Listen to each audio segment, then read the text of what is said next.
बताना चाहता हूँ, मानवर महादेव जानकर वो मसीहा है जिसने अपना पूरा संपूर्ण जीवन आपके राष्ट्रीय समाज के लिए बलिदान कर दिया, न्यौछावर कर दिया। जो व्यक्ति भारत देश के उच्चतम शिक्षा को प्राप्त करते हुए गोल्ड मेडलिस्ट इंजीनियर हो, जिसकी लाखों की सैलरी हो महीने में, वो अपनी नौकरी छोड़ के आपके बीच में गांव-गांव गली-गली में धूल छानने को निकल पड़ा। वो अपने लिए नहीं, हमारे समाज को जगाने के लिए निकला। वो चाहते तो अपनी ज़िंदगी ऐसो आराम से काट सकते थे। उनके साथ अमेरिका से भी ऑफर था, अमेरिका से 10 लाख के ऑफर थे, पैकेज थे, नौकरी करो। बाकी साथी नौकरी भी कर रहे हैं, लेकिन जानकर साहब ने इस संघर्ष के रास्ते को क्यों चुना? क्योंकि जानकर साहब के साथ भी भेदभाव हुआ था। जानकर साहब जब गोल्ड मेडलिस्ट इंजीनियर बने, नौकरी के लिए गए, इंटरव्यू में टॉप नंबर में पास हुए, और उनके साथ में हाई कास्ट के 2 और भी लड़के थे। वो इनसे आधे मार्क्स पाए, लेकिन सिलेक्शन का टाइम हुआ तो जानकर साहब गए। वो बोले हमारा सिलेक्शन तो हो गया होगा, हमारा इंटरव्यू इतना क्लियर हुआ। लेकिन साथियों, ताज्जुब जब हुआ जब सबसे कम अंक पाने वाला ब्राह्मण, उसको नौकरी मिल जाती है, जानकर साहब को खाली हाथ वापस आना पड़ता है। वहीं से महादेव जानकर का माथा टंक जाता है कि हम इतने उच्च स्तर के शिक्षित होते हुए भी जब हमारे साथ यहाँ पे भेदभाव हो रहा है, तो हमारे जो लोग राष्ट्रीय समाज के लोग हैं, शोषित वंचित समाज है, गांव में निवास करते हैं, भेड़ बकरी चराते हैं, उच्च शिक्षित भी नहीं है, तो उनके साथ कितना बड़ा भेदभाव होता होगा। इसी चीज़ को लेके मानवर महादेव जानकर ने एक संगठन बनाया, यशवंत सेना। उसके संस्थापक बने, यशवंत सेना संगठन चलाने लगे, समाज को जागरूक करने लगे। जितने शोषित वंचित समाज थे, जिनको कभी राजनीति में हिस्सेदारी नहीं मिली थी, समाज की बड़ी मंचों पे कभी सम्मान नहीं दिया गया, उस समाज को जोड़ने लगे। जोड़ते हुए जब संघर्ष इनका इतना बड़ा खड़ा हो गया, यशवंत सेना संगठन इतना मजबूत हो गया, तो मानवर कांसीराम जी ने जानकर साहब के त्याग को देखा। मानवर कांसीराम जी ने कहा, महादेव जानकर, अगर आपको इतनी समाज की चिंता है, इस शोषित वंचित समाज को आप राजनीतिक हिस्सेदारी दिलाना चाहते हैं, नौकरियों में हिस्सेदारी दिलाना चाहते हैं, तो मेरी राय है कि आप पार्टी का गठन कर लीजिए। जब तक आप राजनीति में हिस्सेदारी नहीं दिलाएंगे, आपकी एक खुद की पार्टी नहीं होगी, तब तक अपने समाज की हक की लड़ाई नहीं लड़ सकते, आपका समाज उत्थान नहीं हो सकता। तब मानवर महादेव जानकर साहब ने 2003 में पार्टी की स्थापना की। मातोश्री देवी अहिल्याबाई होलकर के जन्म स्थान चौड़ी गांव से पार्टी की नींव रखी, और वहीं से प्रण लिया कि मैं आज इस शोषित वंचित समाज के लिए प्रण लेता हूं कि मैं जीवन भर कभी शादी विवाह नहीं करूंगा। मैं आज से कसम खाता हूं कभी घर नहीं जाऊंगा। मैं आज से कसम खाता हूं कभी निजी प्रॉपर्टी नहीं बनाऊंगा। जीऊंगा तो इस राष्ट्रीय समाज के लिए, मरूंगा तो राष्ट्रीय समाज के लिए। इतना बड़ा वचन देने वाला व्यक्ति आज 30-35 वर्ष हो गए, घर नहीं गए। पूरे भारतवर्ष में शोषित वंचित पिछड़े दलित समाज को एकजुट करके उन्होंने प्रण वहीं लिया था। मैं आज से प्रण लेता हूँ मुझको एक दिन प्रधानमंत्री बनना है, देश का प्रधानमंत्री बनना है। तब लोगों ने मजाक बनाया था, हंसे कि ये पागल हो गया, इसके घर में कभी कोई सरपंच नहीं हुआ, प्रधान नहीं हुआ, तो ये कहता है प्रधानमंत्री बनूंगा। तो लोगों को मजाक लगी, लेकिन महादेव जानकर का इतना दृढ़ संकल्प था, वो पीछे हटने वाले नहीं थे। उन्होंने पार्टी बनाई, संगठन चलाते रहे। 2004 में पहला विधायक चुन के आ गया। तब लोगों को आश्चर्य हुआ कि 1 साल में एक विधायक बना सकता है, तो इसके अंदर कितनी काबिलियत है, कितनी क्षमता है। तो लोगों को भरोसा होने लगा, लोग जुड़ते गए, कारवा बढ़ता गया। आज उसी कारवा के चलते चलते आज पूरे भारत में 17 प्रदेश में मानवर महादेव जानकर ने संगठन खड़ा कर दिया है। 17 प्रदेश में आपका संगठन चल रहा है। यहाँ पार्टियाँ देखी होंगी, सपा बसपा क्षेत्रीय पार्टी है दूसरे प्रदेशों में जिसका नाम नहीं है, वहाँ तक जानकर साहब ने अपना पार्टी खड़ा करके पार्टी से जिला पंचायत और सरपंच जिता के दिया। आपके केरल में, आपके कर्नाटक में जिला पंचायत जीत के आए।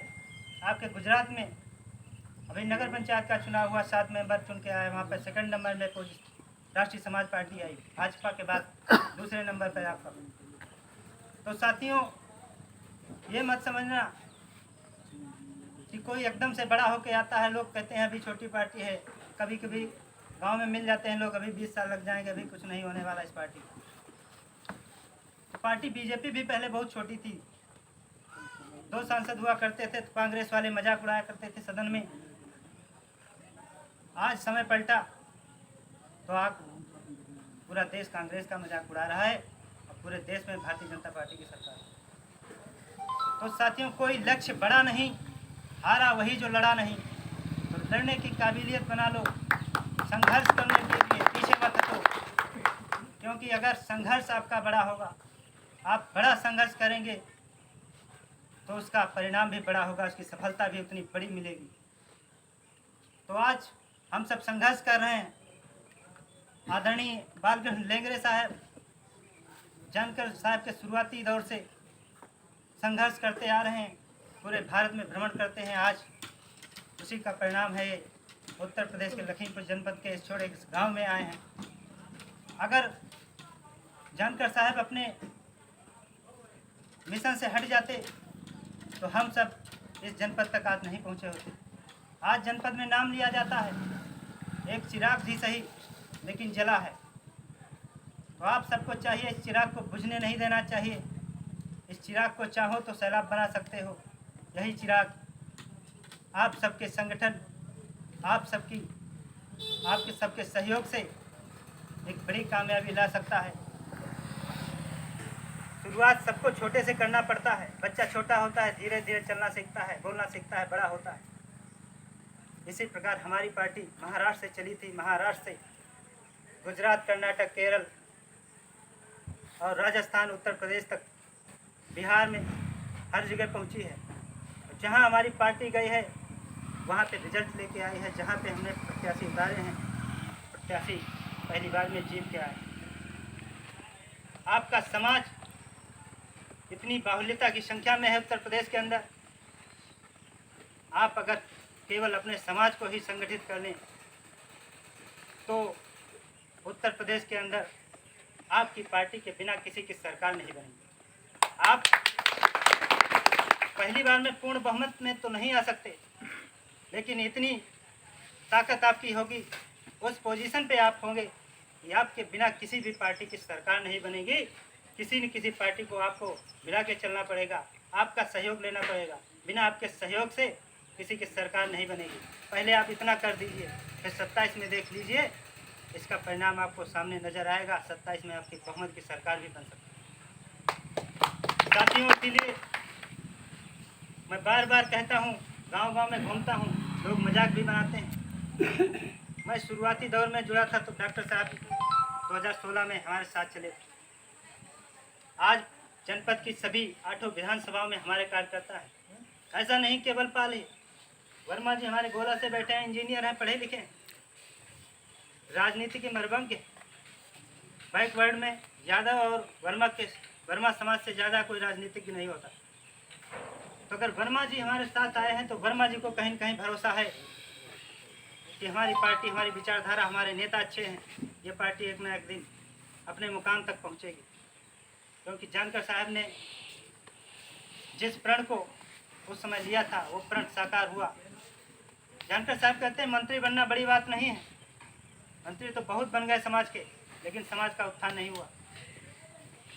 बड़ी बात है अपनी पार्टी बना के, अपनी पार्टी से विधायक बना के फिर मंत्री बनना, ये बड़ी बात है। अपना घर तैयार करके अपने घर से मंत्री बनना, ये बड़ी बात है।